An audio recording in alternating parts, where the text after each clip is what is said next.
지금 우리가 이제 심화과정 하는데 우선 일형 커리에 대해서 얘기를 하도록 할게요. 간단하게 우리 인트로덕션 하고 그리고 진도를 나가는 걸로 하니까. 자, 1, 2월에 우리가 심화를 했습니다. 기본을 했어요. 그래서 이거는 일반 생물학 수준에서 우리 전반적인 내용을 다룬 것이고, 지금 이제 3월이 됐으니까 3월부터 4개월간 우리가 심화 과정을 하게 됩니다. 그래서 3, 4, 5, 6에서 3월에서 6월까지 4개월 동안은 심화 과정을 할 거예요. 그래서 이 심화 과정 때는 전공서 내용을 다루게 됩니다. 특히 이제 이 심화 과정에서 뭐 제가 여러분들에게 많은 내용을 한다 하더라도 여러분들이 전공서를 하나씩은 갖고 있을 테니까 그 전공서를 같이 공부를 병행하면 더 좋은 효과가 나요. 그래서 노트 정리를 할 때 제가 가르쳐준 내용 플러스 여러분들이 따로 공부를 하면서 그 노트에다가 첨가를 하면 나중에 상당히 많이 도움이 돼요. 그래서 이 이론 과정이 가장 힘들어요, 여러분들. 이때 이론 과정만 제대로 하면 그 다음 단계에서는 쉽습니다. 마음의 여유도 생기고. 근데 이론 과정을 제대로 안 하고 뭐 문제 풀이 때 모의고사 때 좀 그때 외우면서 또 정리하면 되지라고 여유 부리면 그때는 제대로 안 돼요. 알겠죠? 자, 이렇게 해서 이론 과정을 끝내면 이제 7, 8, 9 약 3개월 동안 단원별 문제 풀이를 할 거예요.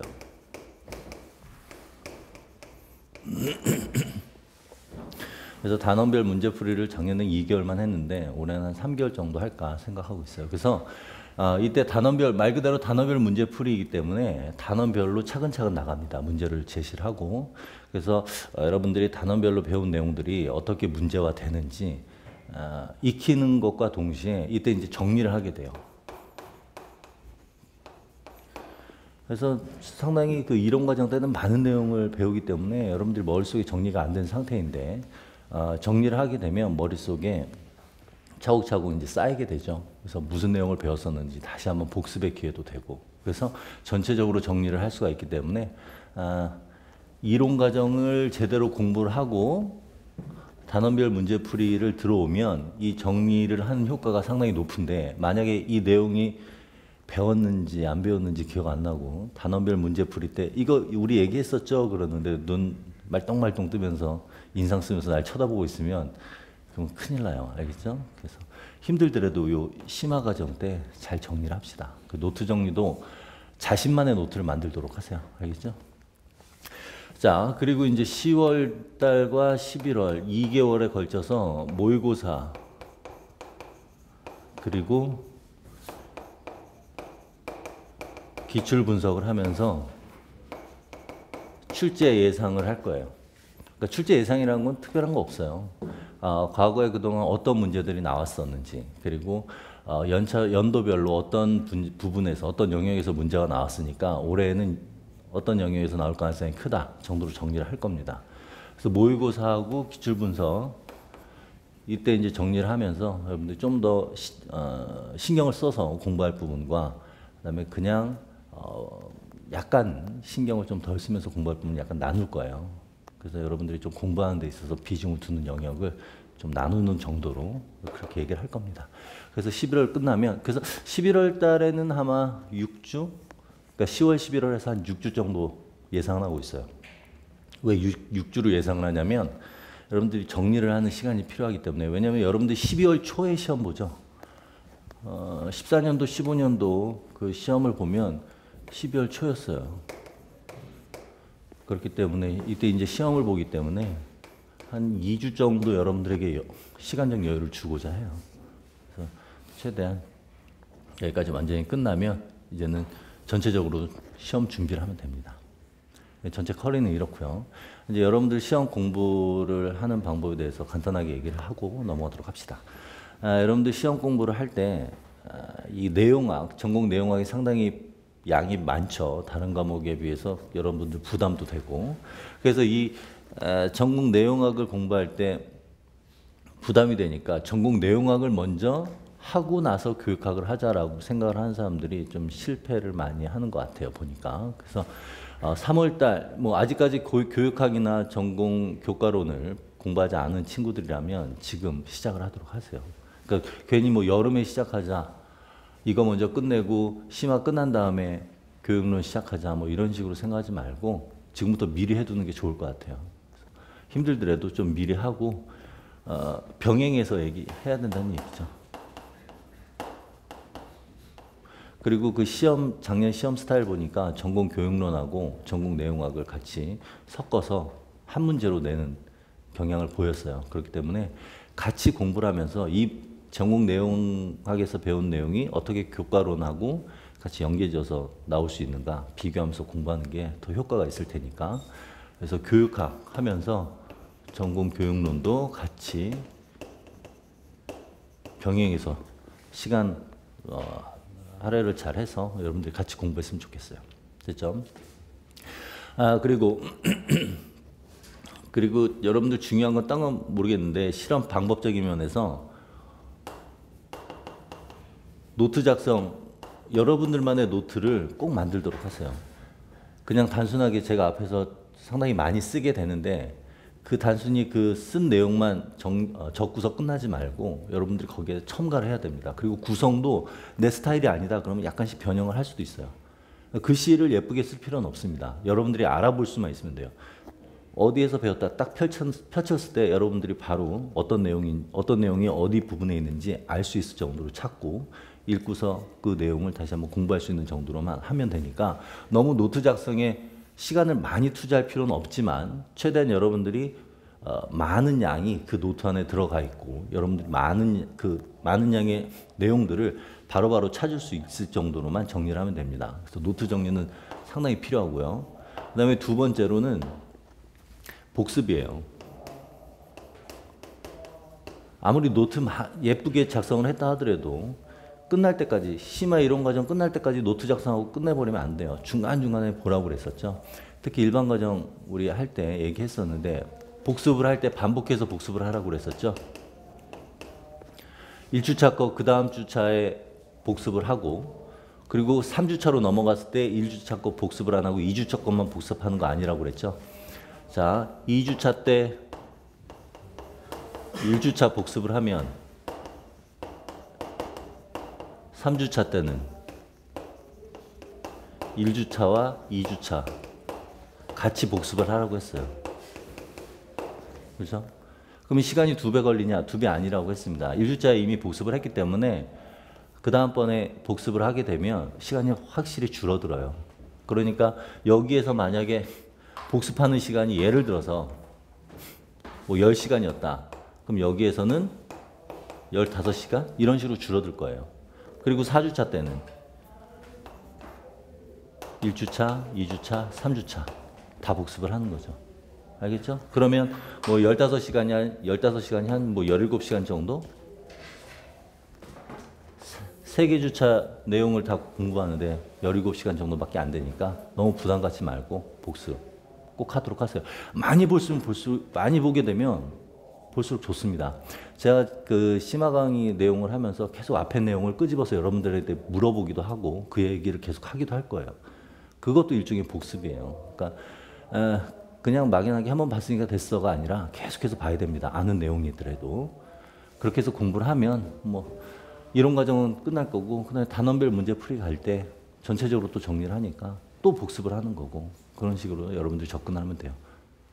그리고 그 내용들이 엮여져서 어떻게 모의고사 나올 수 있는지 모의고사를 풀면서 실전 연습을 대비하면 됩니다. 됐죠? 뭐 또 궁금한 거 있어요? 뭐 다 알죠? 알 거라고 생각을 하고 지금 당부 한 번만 더 하면 이 복습 꼭 해야 돼요. 이거 한 번 미루면 그 다음번에 양이 이만큼 쌓이니까 하기가 싫어져요.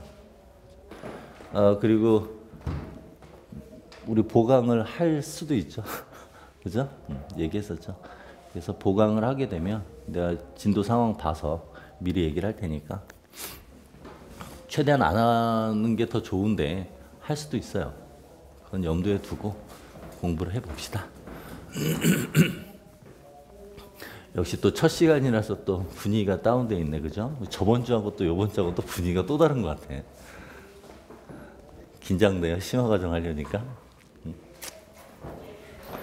한 친구는 오늘 뭐 오전 첫날부터 일이 있어서 좀 늦게 오긴 하는데 어쨌든 열심히 한번 해봅시다.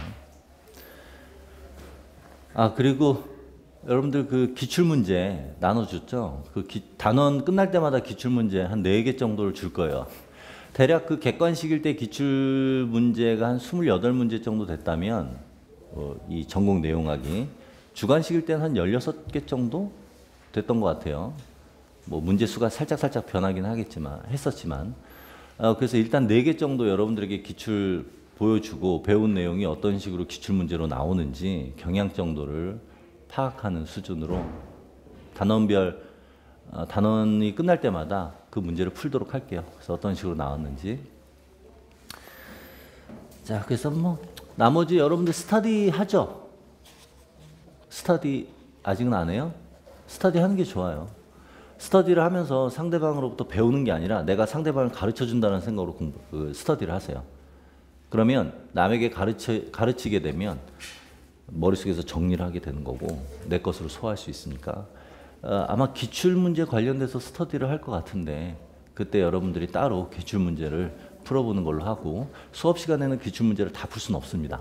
단원마다 경향 분석 차원에서 기출문제 4개 정도를 풀도록 할게요. 자, 그러면 뭐 인트로덕션은 이 정도까지만 하고 우리 내용을 한번 들어가 보도록 해봅시다.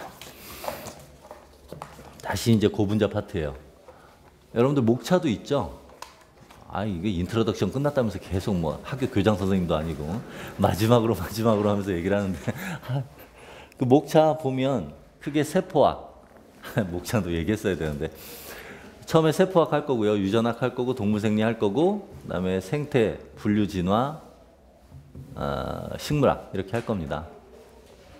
그래서 뭐 일반 우리 기본반에서 했던 그 순서대로 할 거고요. 그래서 그대로 나갈 거니까 여러분들 그렇게 알고 있으면 돼요. 그리고 이제 미생물 같은 그 원핵생물, 그 미생물 종류, 바이러스나 원핵생물 같은 경우는 중간중간에 그 단원마다 진핵과 비교해서 차이점이 있으면 얘기를 따로따로 중간중간에 할 거예요. 그리고 분자생물학적인 실험 방법도 내용하고 연계지어서 우리가 실험적인 내용을 계속 얘기를 할 겁니다. 그렇죠? 그러니까 그런 거는 걱정하지 말고 수업 열심히 들으면 돼요. 자, 그러면 한번 진도를 나가보도록 해보죠. 보강을 안 하려면 첫 시간부터 열심히 달려야죠. 그죠?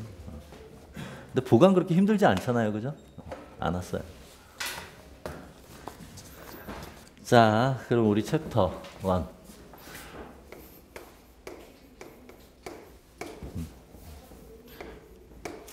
우선 세포학 파트인데 세포학을 이루는 생체 고분자 관련돼서 이제 얘기를 할 거예요. 주로. 그래서 이 챕터 1에서는 기본적인 얘기들 할 겁니다. 생명의 특성과 생체 고분자. 여러분들이 생물이 무엇인지를 먼저 머릿속에 개념을 잡아야 배울 때 이게 그런 내용이구나 이해가 돼요. 그래서 뭐 앞부분이라고 대충 넘어가지 않고 어느 정도 설명을 하고 넘어가도록 할게요. 자, 생물의 특징을 한번 보도록 해봅시다.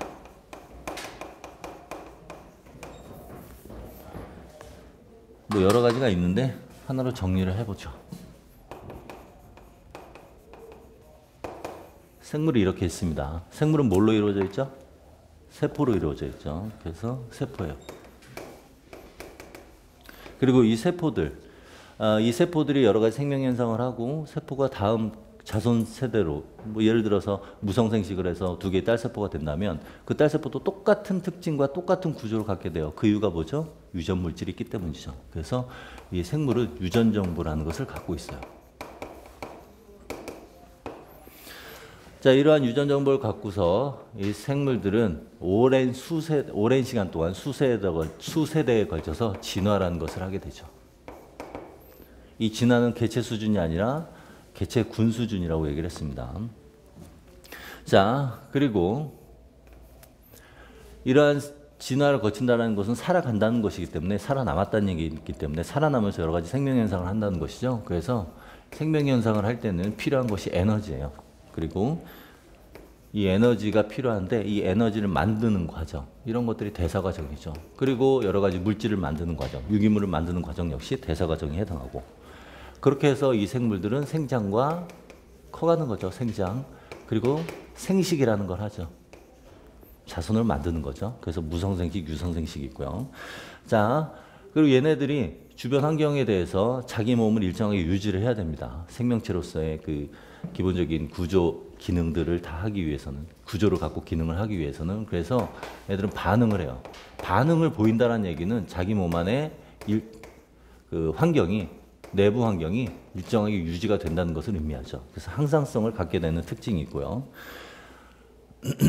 이 생물체는 여러 가지 물질, 생체 고분자 파트를 얘기할 텐데 그 전 단계에서 원자부터 진행을 하겠죠. 원자, 분자, 고분자, 그리고 소기관, 세포, 조직, 기관.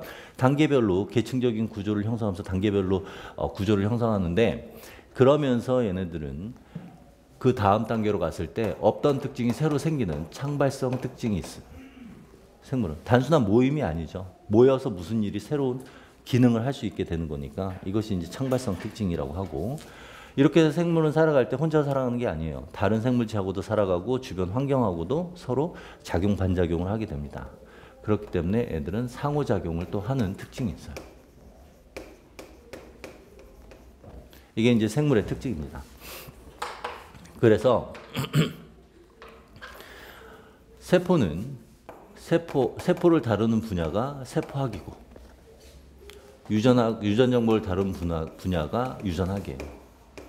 특히 유전학 파트를 하면서 여러분들은 DNA에서 RNA를 거쳐서 단백질이 되는 과정을 배우게 됩니다. 그리고 이제 멘델 유전 법칙 관련해서 얘기를 할 때는 우리가 이 다음 단계인 형질에 대해서 배우게 되죠. 그러니까 단백질이 만들어지게 되면 그것이 겉으로 드러나요. 그게 표현형이고, 그러한 표현형을 다른 말로 형질이라고 표현을 하는 거죠. 자, 이제 진화가 됩니다. 그래서 이 진화는 진화 파트에서 다룰 거고요. 진화돼서 다양한 생물체가 만들어져서 그것을 나눈 것, 특징별로 나눈 것이 분류가 되는 거죠. 그래서 우리가 이제 진화와 분류 파트에서 이 내용을 다룰 거예요. 그 다음에 이제 에너지와 대사 과정. 에너지와 대사 과정을 보면, 자, 대표적인 우리 몸 안에서 일어나는 거, 이와 동화, 이렇게 얘기를 할 수가 있습니다. 그래서 이와 과정은 분해를 하는 것이죠. 그래서 에너지를 만들기 때문에 세포호흡 과정에 해당하고요. 대표적인 것이. 그리고 동화 과정의 대표적인 것은 광합성이 되겠죠. 이러한 내용들을 여기서 배우게 될 거예요. 역시 이 내용은 세포학에 해당하고, 생장과 생식. 자, 생장과 생식을 한다는 얘기는 세포가 커지고 그 다음에 세포가 다른 두 개의 세포로 분열을 하는 것이니까 이제 세포 분열 파트에서 좀 다루게 될 겁니다. 그리고 이제 생식 관련돼서 세포 분열에서 다루고, 나중에는 그 생식과 그 발생 파트에서 다시 한 번 더 다루게 됩니다. 그래서 생식과 발생 파트에서는 주로 이제 호르몬 관련돼서 얘기를 할 거고요. 정자난자 형성 관련돼서 또 얘기를 할 거고. 자, 그다음에 이제 반응, 항상성. 자, 이 항상성이라는 것은 우리 몸 내부에서 여러 가지 조절 기작이 일어나죠. 그래서 뭐 내분비계라든가 신경계 등이 관여합니다. 그래서 이것들은 기관계에 해당하기 때문에 동물생리 파트에서 다룰 거고요. 동물생리. 그다음에 창발성이라는 것도 하나의 그 기관이 형성되면서 그 전에 조직들에서 보이지 않던 여러 가지 특징들을 우리가 다루게 되니까 창발성도 동물생리에서 다루게 될 거예요. 그리고 상호작용이라는 것은 이제 개체 간, 그리고 환경, 무기환경과의 상호작용이기 때문에 생태학에서 다루도록 할 거예요. 이게 이제 생물체의 특징과 우리가 다루는 분야, 영역에 해당하는 겁니다. 이해됐죠? 별거 없어요. 이건 이제 여기다 살만 붙이면서 공부를 하면 되는 거예요. 그러니까 우리가 이제 머릿속에는 생물이 무엇이고 어떤 내용을 다룰지 이렇게 하나로 정리해 두면 생물이 무섭지가 않죠. 아무것도 모르는 상황에서 다가가려고 하면 머릿속이 막 엉켜서 뭘 배우는지도 모르겠고, 우리는 다른 데 하고 있는 이쪽 분야를 하고 있는데 저쪽에서 다루는 내용하고 섞여 있으면 머릿속이 정리가 안 되죠. 여러분들이 어느 영역에서 무슨 내용을 배우는지 잘 정리할 필요가 있습니다. 그러니까 머릿속에 폴더를 만드는 거예요. 그래서 필요한 문제가 나오면 그 필요한 내용을 그 폴더를 찾아서 그 안에 있는 파일을 끄집어내는 거예요. 근데 그냥 폴더 없이 파일들만 다 이렇게 바탕화면에 쫙 깔려 있으면 시험 문제 풀 때 어떤 내용이 어디에 있는지 찾으려면 오래 걸리잖아요. 그죠? 저렇게 영역별로 나눌 필요가 있어요. 자, 그러면 지금 여기에서 생물이 구조를 형성하고 어떤 기능을, 생명 현상을 할 때 중요한 게 이 창발적 특징이 있기 때문에 그렇기 때문에 창발적 특징이 있어서 그렇죠. 그래서 우리 창발적 특징 한번 다뤄보도록 해봅시다. 자, 우리 이제 창발성이라고 하는 거 정리를 해보면 1+1이 2가 아니라 플러스 알파라는 게 또 생긴다는 게 이제 창발성 특징이죠. 그래서 요 플러스 알파가 이제 새로운 기능에 해당합니다. 그러면 이러한 새로운 기능은 언제 생기는가 하면 그 다음 단계의 구조를 형성할 때 생기게 돼요. 자, 우리가 생물을 볼 때 뭐 원자가 분자를 형성하죠. 근데 원자에서는 생명체 특징은 나타나지 않아요. 분자 수준에서 생명체 특징이 일부 나타나기 시작합니다. 그래서 이제 분자가 모여서 이제 우리가 수업 시간에 다룰 분자는 고분자를 다룰 거예요. 알겠죠? 고분자. 이러한 고분자들이 모여서 소기관을 형성하죠. 그리고 이 소기관들이 세포를 형성합니다. 분자 수준에서 약간의 그 생명적 특징이 나타난다면 이 세포에서는 완전한 생명체 특징이 모두 나타난다라고 여러분들이 알고 있으면 돼요. 알겠죠? 그래서 우리가 세포를 뭐라고 하냐면 생명체의 기본 단위다. 그렇게 표현을 하죠. 그래서 얘네들의 기본 단위에 해당하는 거고. 그 소기관에 해당하는 거, 뭐 앞으로 배우겠지만 뭐 핵이라든가 미토콘드리아 이런 것들이 다 소기관이죠. 예를 들면 핵 이렇게 쓸 수 있고. 그렇죠? 자, 그 다음에 이제 세포 다음에 조직을 형성하게 돼요. 조직 다음에 이제 기관을 형성하게 되고, 그리고 나서 개체라는 것을 형성하게 됩니다. 자, 그러면 조직과 기관이 무슨 차이가 있느냐면, 조직이라는 것은 동일 종류의 세포 그룹을 얘기해요. 기관이라는 것은 동일 종류가 아니라 다른 종류의 조직들이 모인 그룹이다. 이렇게 생각하면 되죠. 그렇죠? 그래서 동물 생리 파트에서 우리가 이제 조직, 4가지 조직을 얘기할 거고, 이 조직이 모여서 기관이 됐을 때 그 기관은 그 4가지 조직들이 모두 참여하는. 그래서 신경조직, 근육조직, 상피조직, 결합조직들이 이제 참여를 하게 되죠. 그래서 다른 종류의 조직 그룹이 참여한다라고 얘기를 할 수 있습니다.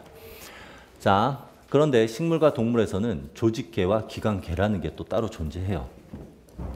그래서 식물의 경우에 있어서는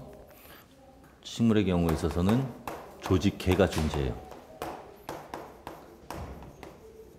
그리고 동물의 경우에 있어서는 기관계가 존재하죠.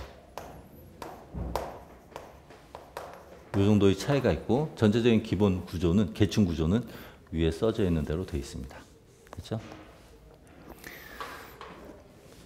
이 정도만 딱 하면 되겠죠? 그래서 이렇게 우리가 창발성 특징을 나타내는 계층적 구조를 간단하게 봤고요. 앞으로 순서대로 배울 거예요. 고분자를 배우고 소기관 배우고 그 다음에 세포 분열 관련돼서 여러 가지 배우고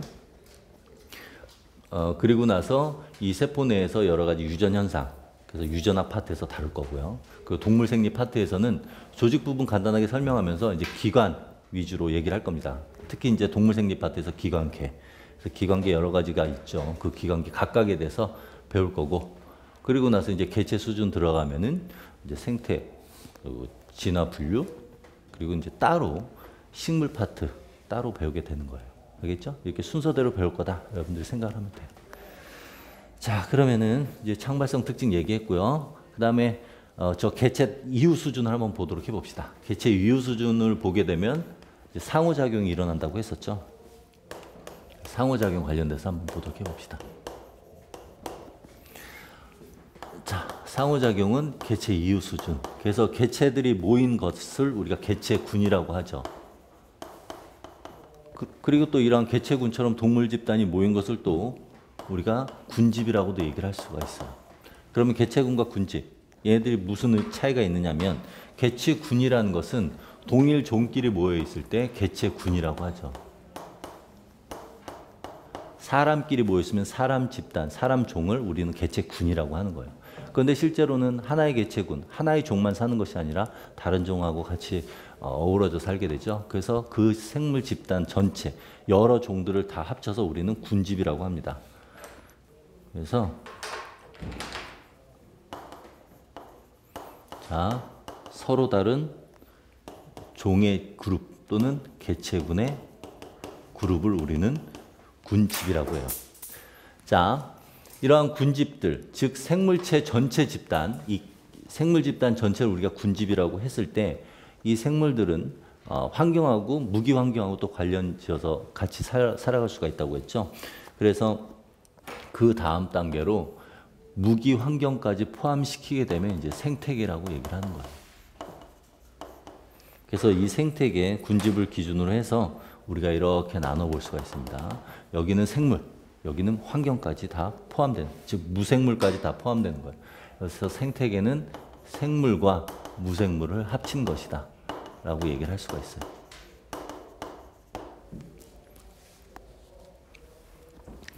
그래서 이것을 간단하게 정리를 해보면, 그림을 한번 정리를 해보면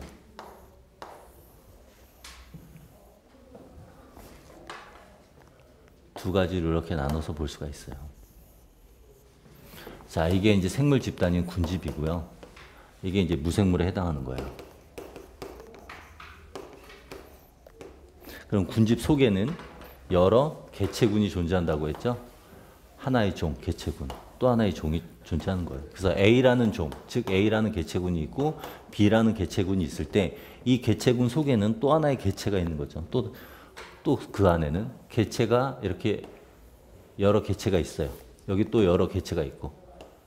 그렇게 했을 때, 이건 개체가 종이 다르니까 모양을 세모로 합시다.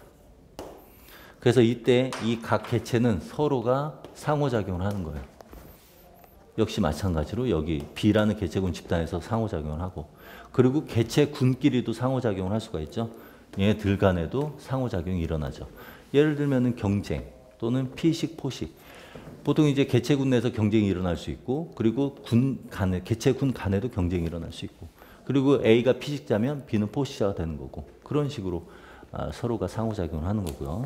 자, 그 다음에 그래서 이 A, B는 개체군이에요. 개체군. 자, 그 다음에 이제 무생물에 해당하는 건 무엇이 있는가? 물, 빛, 공기, 토양, 온도, 뭐 이런 것들이 있죠. 등등 이제 무생물에 해당하고, 이때 이 무생물이 생물에 작용한 것을, 생물에 영향을 미치는 것을 우리가 작용이라고 하고, 이에 반해서 생물이 이러한 무생물에 영향을 미치는 것을 반작용이라는 표현을 씁니다. 여기가 작용, 여기는 반작용. 이렇게 얘기를 할 수가 있죠. 됐죠? 그래서 여러분들이 머릿속에 이걸 정리하면 돼요. 또 약간 모자르네. 우리 저 앞으로 다시 가서 얘기를 합시다.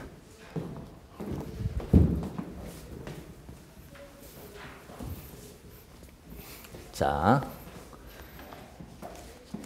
그런데 저기서 보면 이제 작용, 반작용 서로가 상당히 상호작용 뭐 이런 일들이 일어나는데, 그럼 상호작용이 어떤 식으로 일어나느냐? 결국에는 저 안에서 에너지가 흘러다니게 되고, 그에 따라서 물질의 순환도 일어나게 된다는 얘기예요.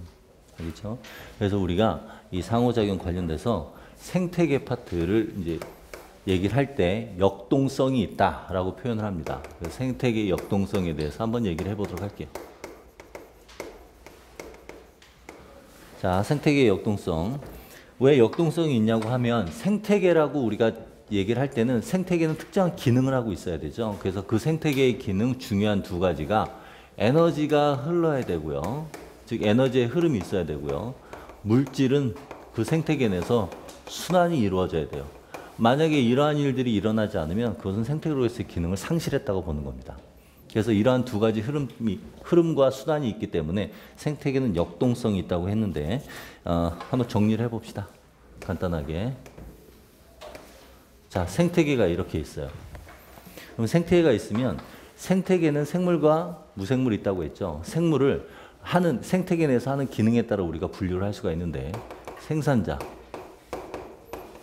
소비자, 분해자 이렇게 나눠 생각할 수가 있어요. 그리고 생태계 속에는 무생물적 요소가 있다고 했죠. 뭐 공기라든가 토양 이런 것들이 또 이렇게 존재하고 있어요. 자, 에너지의 흐름을 먼저 보도록 해봅시다. 에너지는 태양으로부터 옵니다. 그래서 태양의 빛을 받으면 생산자가 일을 할 수가 있는 거예요. 자, 태양으로부터 빛을 받아요.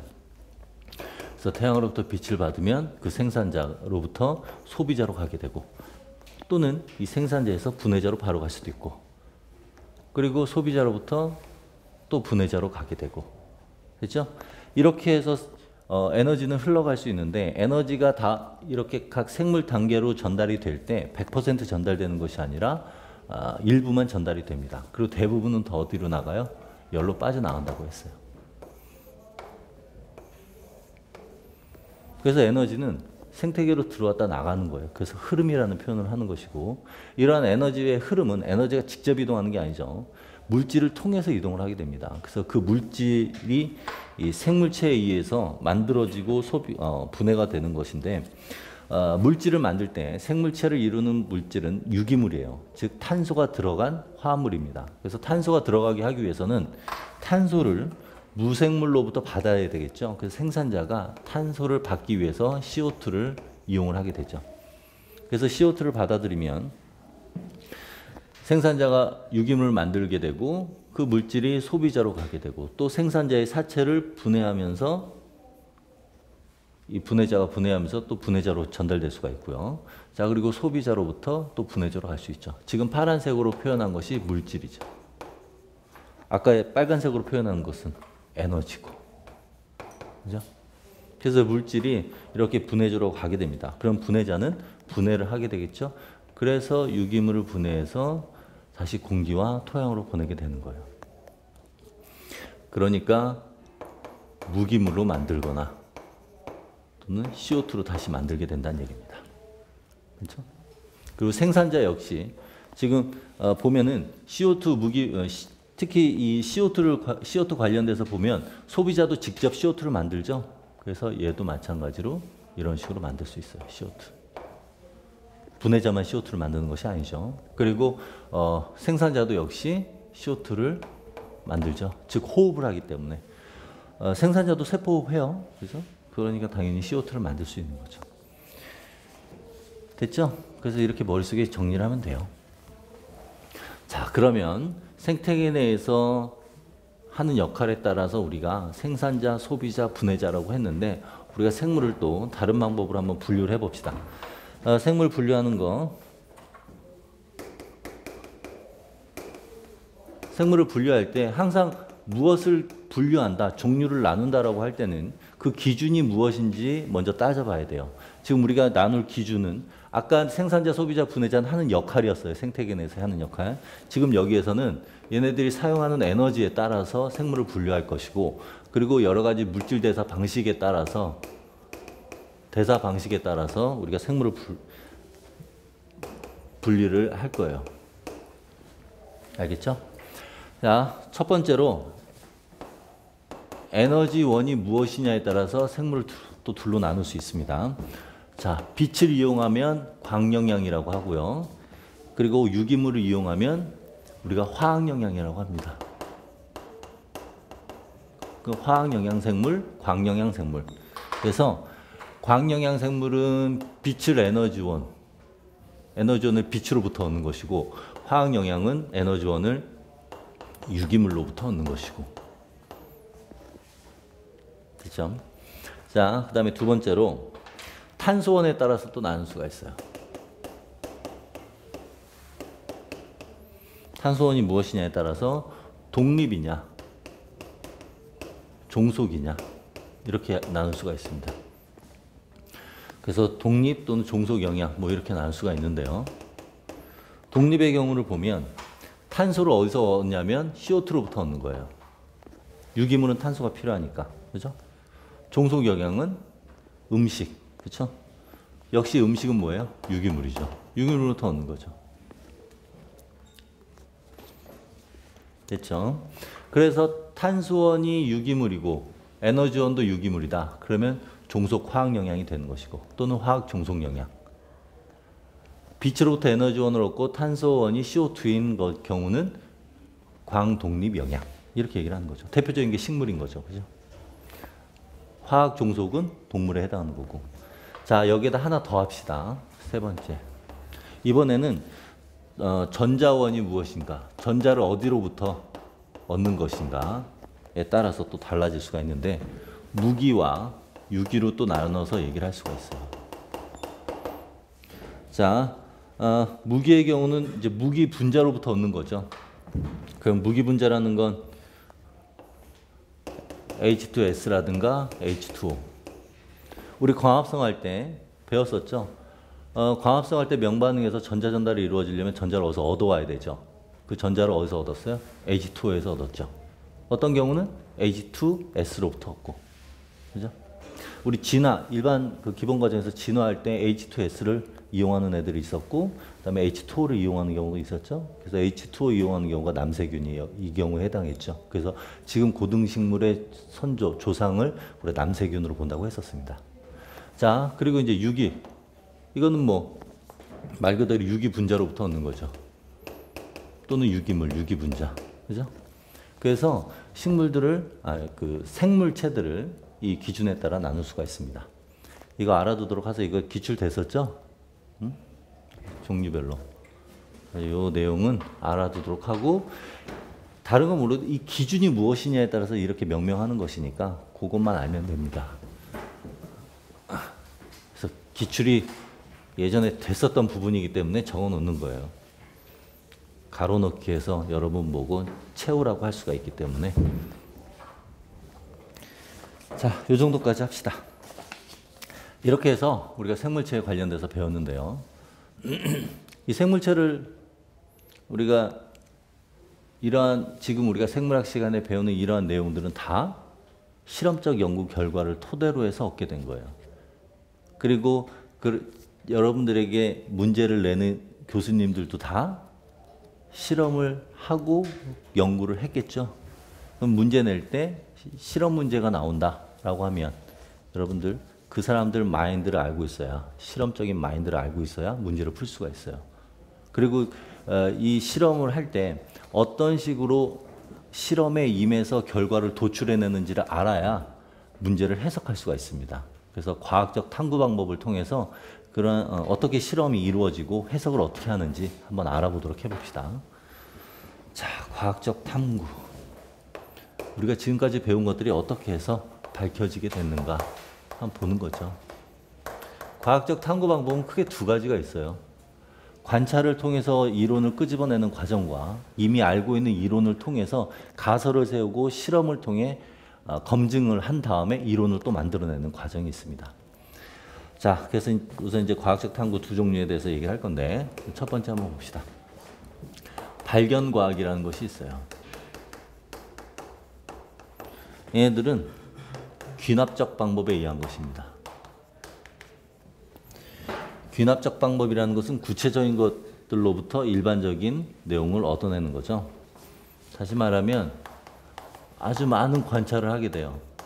그리고 그 관찰을 통해서 어떤 이론을 만들어내는 겁니다. 그래서 원리를 알아내는 과정.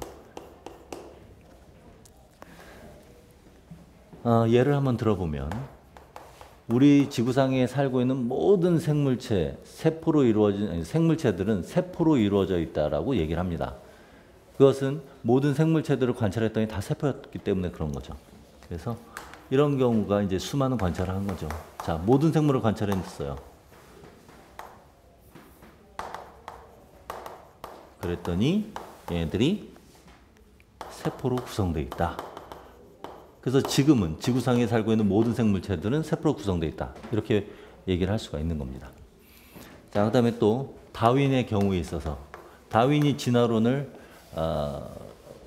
종의 기원을 통해서 진화론을 발표하게 된 계기가 뭐냐면 세계 일주했죠. 배 타고 다니면서 세계 일주하면서 다양한 생물체들을 봤어요. 그 봤더니 어떤 다양한 생물체들 중에서 이제 공통점이 발견된 것을 보고서 아마 공통조상이 있을 것이다. 그래서 종의 기원이라는 책을 내게 된 거죠. 그래서 다윈의 진화론도 마찬가지로 이러한 발견과학적인 탐구 방법에 해당합니다.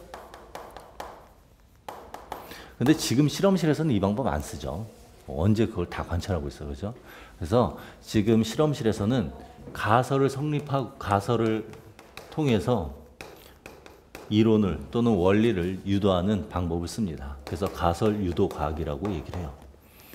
자, 이것은 어떠한 궁금증이 생기면, 관찰을 통해서 궁금증이 생기면 기존에 알고 있던 원리를 통해서 추리를 합니다. 즉 연역적 방법이라고 얘기를 할 수가 있는데 연역적 추리를 해요. 그래서 아마 지금 내가 관찰한 것은 이러이러한 이론 때문에 그럴 것이다 라고 가설을 설정을 하는 거죠. 그리고 나서 그걸 증명을 하면 이론 하나가 만들어지는 거예요. 자, 그래서 이 방법을 보면 관찰을 합니다. 우선 이 과학을 하는 사람들은 관찰을 잘해야 돼요. 예리하게. 당연하게 받아들이면 안 돼요. 어떤 사물에 대해서. 그래서 관찰을 하고서 궁금증을 자아냅니다. 이거 왜 그러지? 왜? 그러면서 문제 제기를 하죠. 왜 그럴까? 그래서 그 해답을 자기 나름대로 생각하는 거예요. 이미 알고 있던 원리들을 이용해서. 그래서 답을 미리 자기 나름대로 설정을 하는 것을 가설 설정이라고 표현을 하는 거죠. 그러니까 이 가설이라는 건 자기 나름대로 잠정적으로 결론을 내리는 거예요.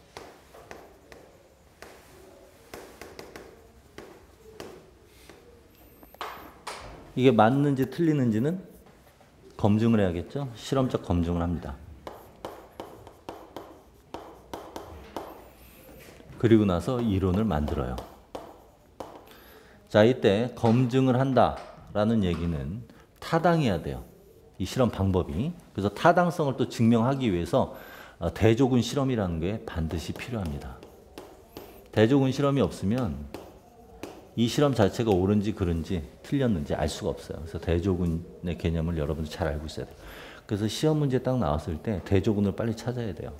대조군과 실험군을 같이 비교를 해서 이 실험에서 알고자 하는 것이, 밝히고자 하는 것이 무엇인지를 빨리 캐치를 해야 됩니다. 그래야 실험 결과 분석을 할 수가 있어요.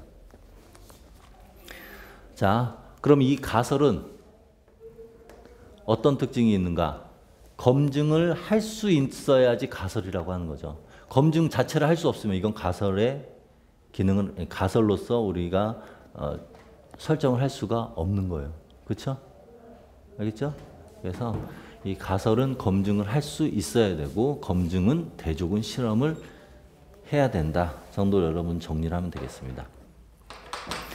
자, 예를 한번 들어봅시다. 예를 한번 들어보도록 하죠.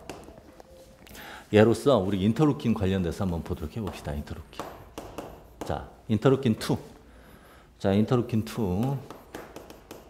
인터루킨 2가 뭐냐면 이거는 면역세포가 분비하는 물질이에요. 시토카인인데 얘네들이 분비를 했을 때 이제 특히 T세포가 분비를 하는데 이제 T세포가 분비를 했을 때 그 T세포가 자기가 분비한 물질에 대한 또 수용체를 가지고 있어서 자기 스스로 또 세포 내에서 반응이 일어납니다. 그러면 T세포가 증식을 하게 돼요.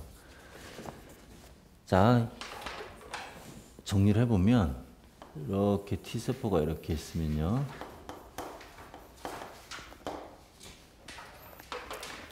자극이 이렇게 오잖아요.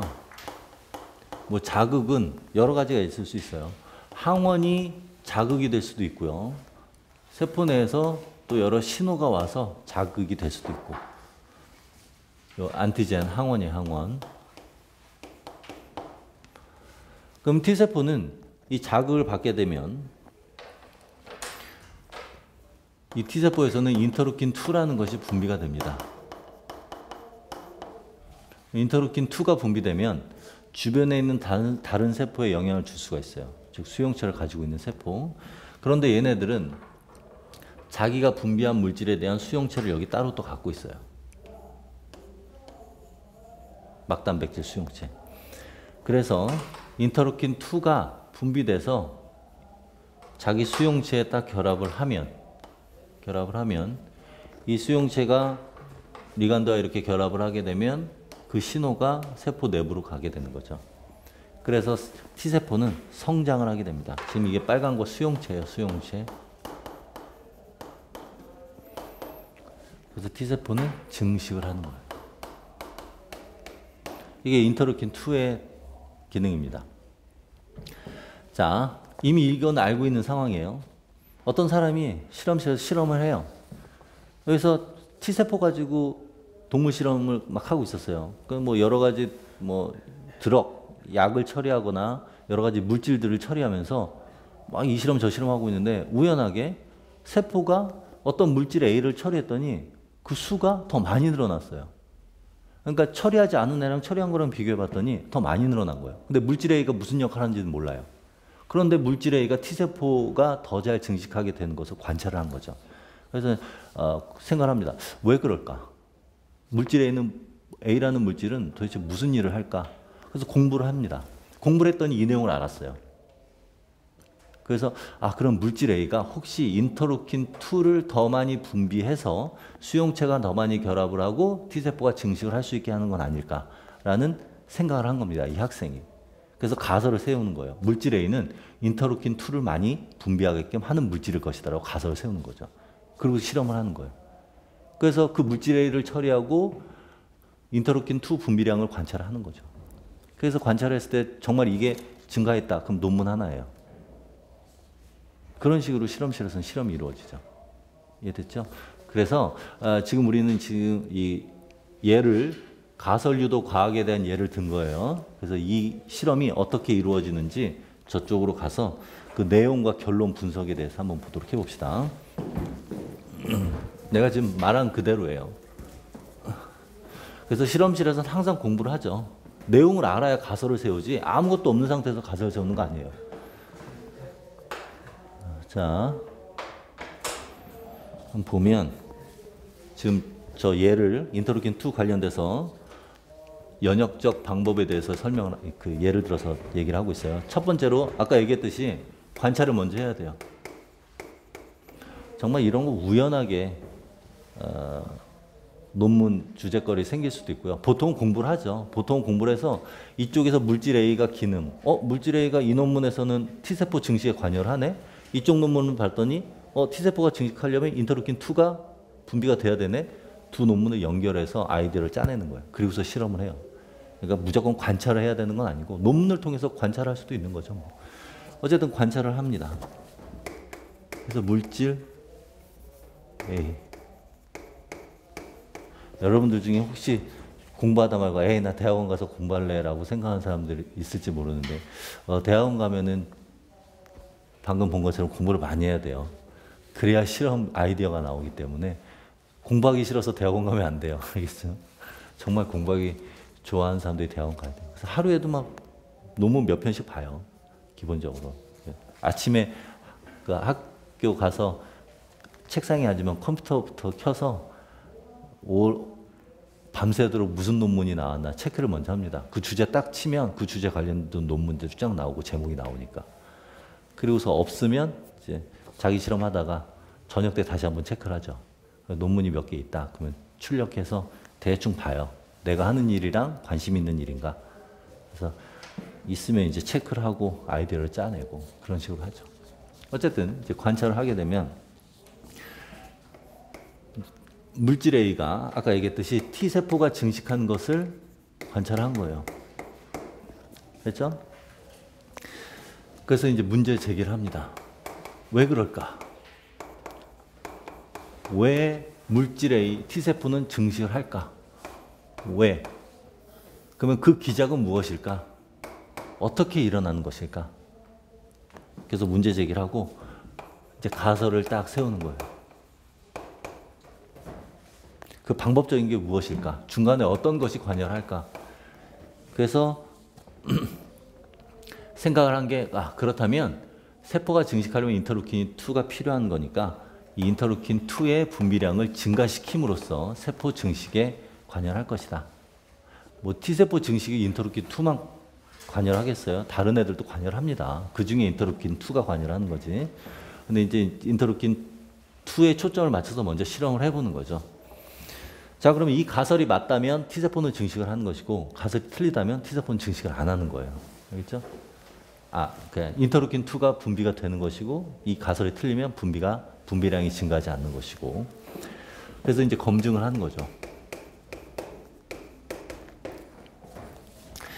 자, 아까도 얘기했듯이 검증은 실험인데 대조군 실험을 해야 된다고 했습니다. 자, 실험 내용을 한번 보면 첫 번째, 음성 대조군이라는 것이 있어요.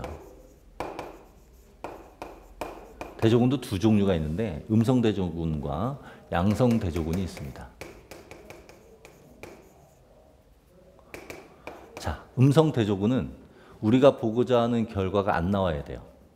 음성 대조군인데 다시 말하면 지금 물질을 처리해서 인터루킨2가 증가하는 걸 보고자 하는 거죠. 음성 대조군은 물질 A를 처리하지 않는 실험이에요. 처리하지 않았을 때와 처리했을 때를 비교를 하는 거죠. 그래서 증가했는지 안 했는지를 비교하기 위해서 하는 것이고 양성 대조군이라는 것은 이 실험이 제대로 됐는지 안 됐는지. 자, 예를 들어서 물질 A를 처리했어요. 근데 실험 결과를 봤는데 인터루킨2가 증가를 안 했어요. 그럼 우리는 당당하게 인터루킨2가 증가하지 않았다. 즉 물질 A는 상관없다라고 얘기를 못합니다. 왜냐하면 실험을 하다 중간에 실험 방법이 잘못돼서 또는 과정상의 문제가 에러가 생겨서 실수로 이게 증가하지 않았을 수 있잖아요. 예를 들면 물질 A가 어떤 효소 활성을 나타내는 단백질이라고 해봅시다. 단백질은 상온에 놔두면 구조가 쉽게 변해요. 그렇죠? 단백질 구조 바뀌면 기능 못하죠. 그렇죠? 얘네들 관리를 제대로 못해서 활성을 잃어버렸다라고 생각해 보세요. 그럼 얘를 아무리 쳐도 인터루킨2는 증가하지 않죠. 그렇죠? 그러니까 이 양성 대조군이라는 것은 이 실험이 제대로 됐는지 안 됐는지를 증명을 해야 돼요. 그래서 이 실험이 제대로 됐나 안 됐나를 증명하기 위해서 예를 들면은 물질 B 같은 것들을 처리할 수가 있습니다. 그래서 이 물질 B를 처리하는 건데 이 물질 B는 무엇이냐면 실험이 제대로 됐다라는 것을 증명하는 것이에요. 다시 말하면 이 물질 B는 인터루킨2가 이 물질 B를 처리했을 때 인터루킨2가 증가한다는 것을 이미 논문에서 발표가 나왔고 밝혀진 물질인 경우예요. 그래서 얘는 이미 밝혀졌어요. 인터루킨2의 분비량을 증가하는 물질로. 그래서 물질 B를 처리하면 인터루킨2가 증가해야 되죠. 그러면 실험 중간에 실수를 하지 않은 것을 증명할 수가 있죠. 됐죠? 됐나요? 그리고 아까 내가 얘기했던 물질 A가 활성을 잃어버렸을 수도 있지 않냐라고 했었죠. 그러면 또 양성 대조군 여기다 또 하나 또 실험을 하는 거예요. 그럼 그 실험은 뭐겠어요? 이미 물질 A가 인터루킨2 말고 다른 어떠한 시토카인이라든가 물질 분비에 관여를 하는 경우가 있겠죠. 그죠? 이미 밝혀진 내용. 그 실험을 똑같이 하는 거죠. 그래서 물질 A를 처리해서 어떠한 다른 물질이 분비량이 증가하는 것을 확인을 하면 물질 A는 이상이 없다는 것을 증명할 수가 있는 거예요. 됐나요? 그런 식으로 이 대조군은 상황에 따라서 되게 다양해질 수가 있습니다. 그래서 하나의 결과를 보기 위해서 이 대조군 실험이 막 서너 개씩 돼요, 기본적으로. 어떤 경우에는 거의 10개까지 가는 경우도 있어요. 근데 그 경우는 너무 심한 거고 보통 대조군 서너 개 정도로 하나 보기 위해서 보통 그렇게 하죠. 됐죠? 자, 이렇게 해서 이제 대조군 실험을 세팅을 하고 그래서 여기다 한번 봅시다. 여기다 정리를 합시다. 지금 이 양성 대조군은 결과적으로 뭐예요? 실험 체계에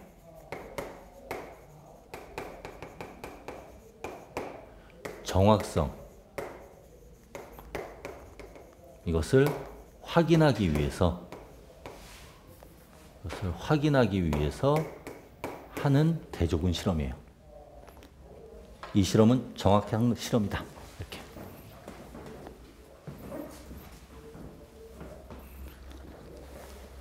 됐죠? 이 음성 대조군도 일종의 정확성 확인이 돼요. 왜냐하면 실험을 잘못해서 물질 A 처리하지 않으면 인터루킨2가 분비가 안 돼야 되는데 잘못해서 인터루킨2가 또 분비하게끔 실험을 할 수도 있잖아요. 그렇죠? 그러니까 이 음성 대조군, 양성 대조군이 다 있어야 정확한 실험이다라는 것을 밝힐 수가 있습니다. 자, 이제 세 번째 한번 봅시다. 그럼 세 번째는 뭐겠어요? 이제 당연히 대조군 실험이 얘기를 했으니까 이제 실험군 얘기를 해야 되겠죠. 대조군과 실험군. 실험군은 물질 A를 처리한 경우.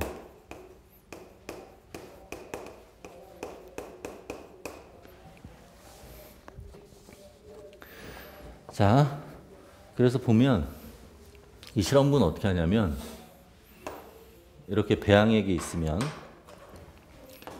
자, 액체 배지가 있고요.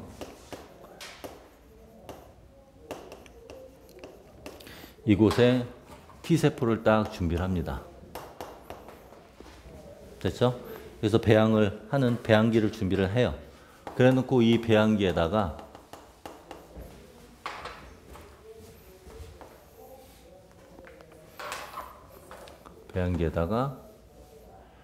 A를 처리하거나 또는 B를 처리하거나 또는 A 물질이나 B 물질을 녹인 용매를 따로 처리하거나 그런 식으로 실험을 하는 거예요.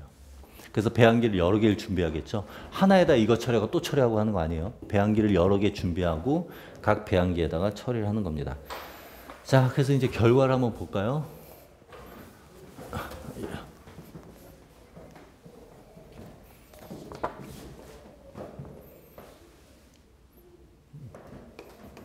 2번 결과를 한번 봅시다.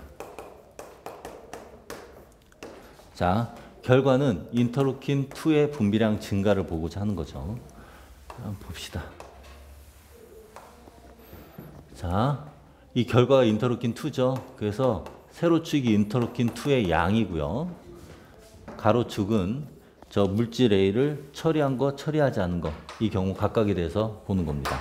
자, 처리하지 않았을 때 대략 이 정도의 인터루킨2의 양이 나타났어요. 측정을 했으니까. 여러분들 생물에서는 제로라는 건 거의 없어요. 알겠죠? 전사가 안 일어난다 하더라도 아주 조금은 일어나요. 근데 우리가 그것을 없다라고 표현을 하는 것이지. 그래서 이제 대조군 실험이 필요한 거예요. 비교를 해야 되기 때문에. 자, 그래서 이 경우는 무처리인 경우예요. 자, 이번에는 물질 B, 양성 대조군 경우를 한번 봤습니다. 물질 B를 처리했을 때 B를 처리했더니 얘가 이만큼 증가했어요. 자, 이제 여기까지는 대조군이에요. 그래서 이제 얘네들과 비교해서 물질 A는 어떨까? 딱 봤더니 물질 A의 경우 대략 뭐 한 이 정도 증가했어요. 그럼 얘는 물질 A가 인터루킨2 증가에 관여를 한다라고 얘기를 할 수가 있는 거죠. 됐죠? 자, 그래서 항상 음성 대조군을 비교를 하는 거예요. 그래서 음성 대조군보다 이만큼 증가를 했으니까 얘는 물질 분비에 관여를 하는 것이다. 이렇게. 그래서 이 B라는 것은 양성 대조군이라고 했죠. 그래서 이 B를 통해서 이 실험은 제대로 됐다라는 것을 보여주는 것이고, 물질 A를 통해서 물질 A도 이만큼 증가를 했으니까 역시 분비에 관여한다. 이렇게 얘기를 할 수 있어요. 자, 그러면 이제 다른 실험 결과를 한번 또 분석을 해봅시다. 만약에 이 실험 결과가 이렇게 안 나오고요. 이건 다른 경우예요.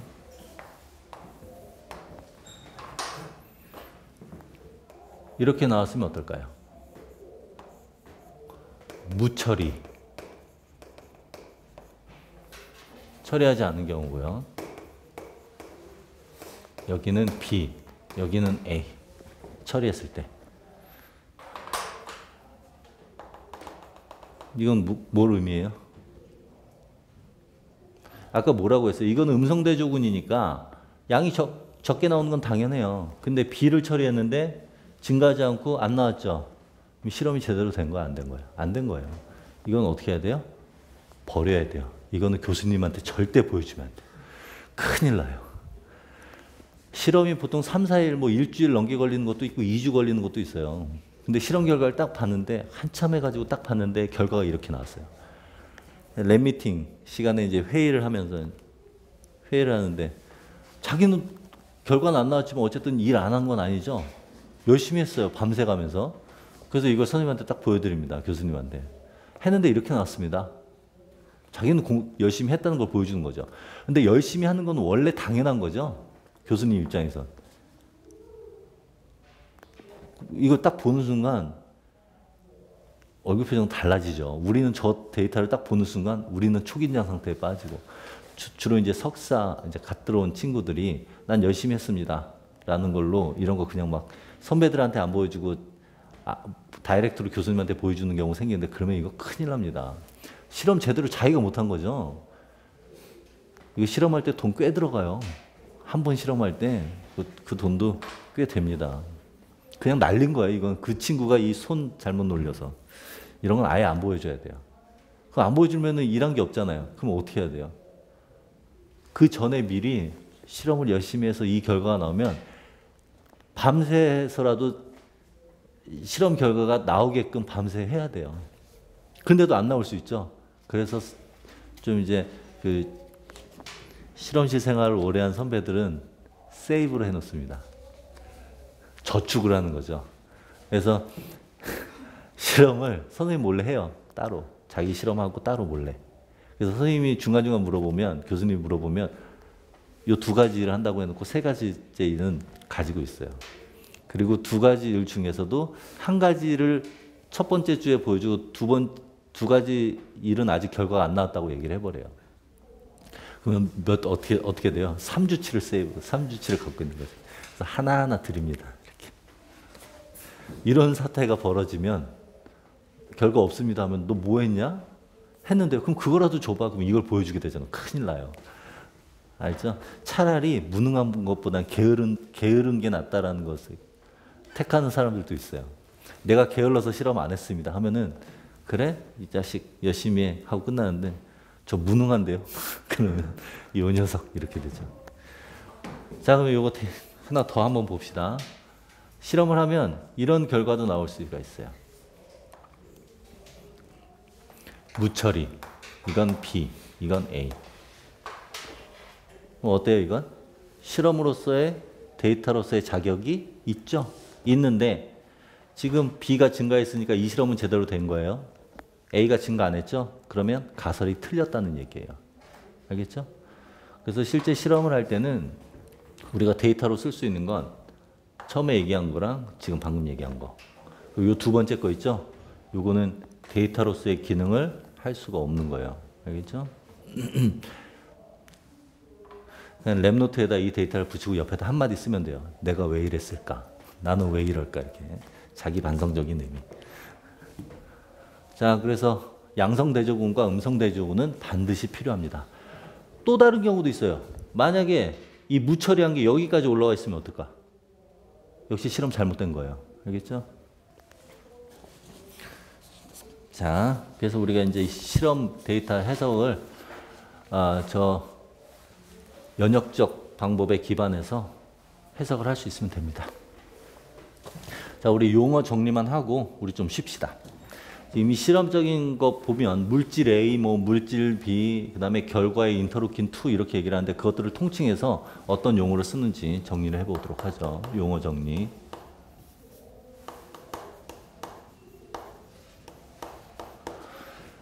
자, 독립변인이라는 얘기가 있어요.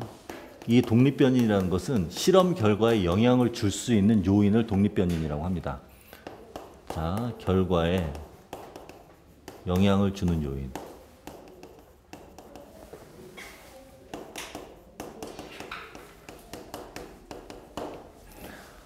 뭐가 있을까요?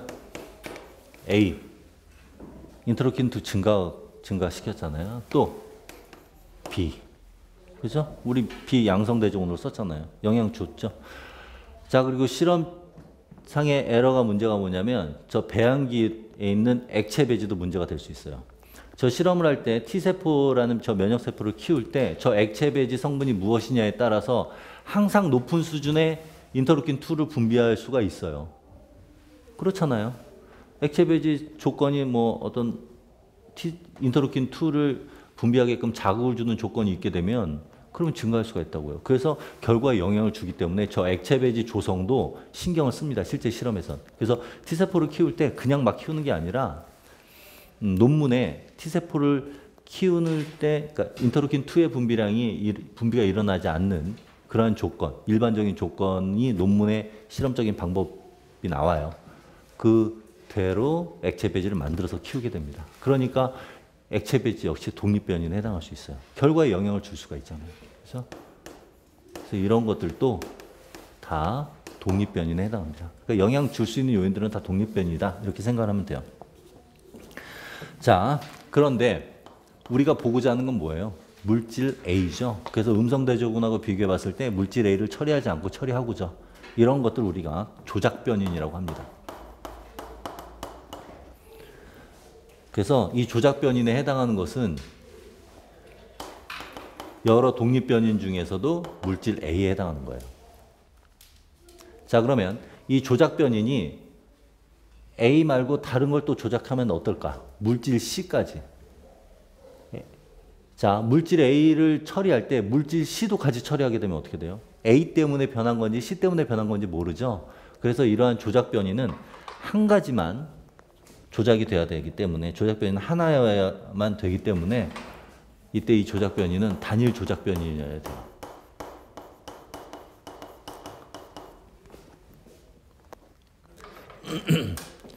자, 그리고 지금 얘기한 것처럼 단일 조작변인으로 만들어서 실험을 하는 것을 우리가 변인을 통제한다라고 얘기를 합니다. 변인 통제. 그래서 실험을 할 때는 단일 조작 변인 이외에 단일 조작 변인 이외의 조건은 모두 어떻게 해야 된다? 동일해야 된다는 얘기예요. 예를 들어서 무처리할 때 사용한 액체 배지와 물질 A를 처리할 때 사용한 액체 배지가 달라져 버리면 어떻게 돼요? 그러면 그때는 이 조작 변인이 두 가지가 되는 거죠. 뭐하고 뭐? A와 액체 배지. 그렇죠? 그러니까 처리하지 않았을 때와 물질 A만 처리했을 때의 액체 배지도 똑같아야 돼요. 그래서 저 배양기에 키울 때 배양기를 여러 개를 동시에 키워야 되는 겁니다. 액체 배지도 동시에 해야 되고. 그 액체 배지를 뭐 갈아주게 된다. 새로운 액체 배지로 뭐 하루나 이틀 만에 이렇게 좀 갈아주게 되는데 2, 3일 정도에 걸쳐서 그때도 같이 동시에 갈아줘야지. 처리하지 않은 거는 저 T세포가 별로 자라지 않았으니까 액체가 이 배지가 깨끗하네 하고 안 갈고, 물질 A를 처리했을 때 T세포가 늘어나서 액체 배지가 좀 탁해졌네? 갈아야지. 그래서 물질 A만 갈아주면 안 된다는 얘기예요. 동시에 다 액체 배지를 교체를 해줘야 된다는 얘기입니다. 그런 식으로 우리가 실험을 모두 동일하게 해줘야 돼요. 됐고요. 그것을 우리가 변인 통제라고 하고요. 그 다음에 네 번째. 우리 아까 결과. 독립변인은 결과에 영향을 주는 거죠. 그래서 저 독립변인에 의해서 영향을 받는 종속변인. 얘네들이 바로 실험 결과에 해당합니다. 지금 이 실험에서 실험 결과는 뭐예요? 인터루킨 2. 그죠? 자, 그리고 이제 앞에서 배웠던 음성 대조군 얘기했었고요. 여섯 번째로 양성 대조군 얘기했었죠. 이런 식으로.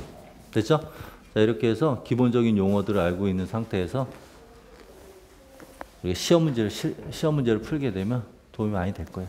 자, 그래서 여기까지 기본적인 얘기를 했고요. 그 다음 단계로 생물체 구성 얘기는 10분 쉬었다가 합시다.